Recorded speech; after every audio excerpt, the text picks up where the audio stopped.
ചോതിയുടെ അധിപൻ വായുദേവനാണ്. വായുവിനെ ആർക്കും ബന്ധനസ്ഥനാക്കാൻ കഴിയില്ല. അത് സ്വതന്ത്രമാണ്. ചോതി നക്ഷത്രക്കാർക്ക് വായുവിനെ പോലെ എപ്പോഴും സഞ്ചരിച്ചു കൊണ്ടിരിക്കണം. അവരുടെ ചിന്തകളും ആശയങ്ങളും കാറ്റുപോലെ ലോകം മുഴുവൻ വ്യാപിക്കും.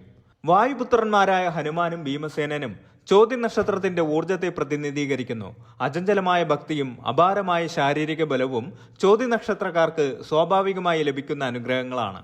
തുലാം രാശിയിൽ പൂർണ്ണമായും ഉൾപ്പെടുന്ന നക്ഷത്രമാണ് ചോതി. ഇതിന്റെ അധിപൻ രാഹുവാണ്.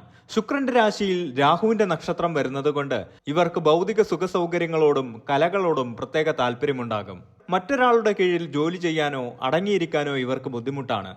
സ്വന്തം പാത വെട്ടിത്തെളിക്കാൻ ഇവർ ആഗ്രഹിക്കുന്നു. വാക്ചാതുര്യമാണ് ഇവരുടെ പ്രധാന ആയുധം. കഠിനമായ കാര്യങ്ങൾ പോലും മധുരമായ വാക്കുകളിലൂടെ നേടിയെടുക്കാൻ ഇവർക്ക് സാധിക്കും. തുലാം രാശിയുടെ ചിഹ്നം ത്രാസാണ്. അത് സൂചിപ്പിക്കുന്നത് തുല്യതയെയും നീതിയെയുമാണ്. അനീതിയോട് ഇവർ ശക്തമായി പ്രതികരിക്കും. പുറമേ കടുപ്പക്കാരായി തോന്നിയാലും ഉള്ളിൽ വളരെ കാരുണ്യമുള്ളവരാണ് ചോതി നക്ഷത്രക്കാർ. ചോതി നക്ഷത്രക്കാർ കുട്ടിക്കാലത്ത് വളരെ ചടുലതയുള്ളവരായിരിക്കും. ഒരു കാര്യത്തിലും അധിക നേരം ശ്രദ്ധ കേന്ദ്രീകരിക്കാൻ ഇവർക്ക് കഴിഞ്ഞെന്ന് വരില്ല. എപ്പോഴും പുതിയ കാര്യങ്ങൾ അറിയാനുള്ള ആകാംക്ഷ ഇവരിൽ കാണാം. 30 വയസ്സിന് ശേഷമാണ് ചോതി നക്ഷത്രക്കാരുടെ ഭാഗ്യം തെളിയുന്നത്.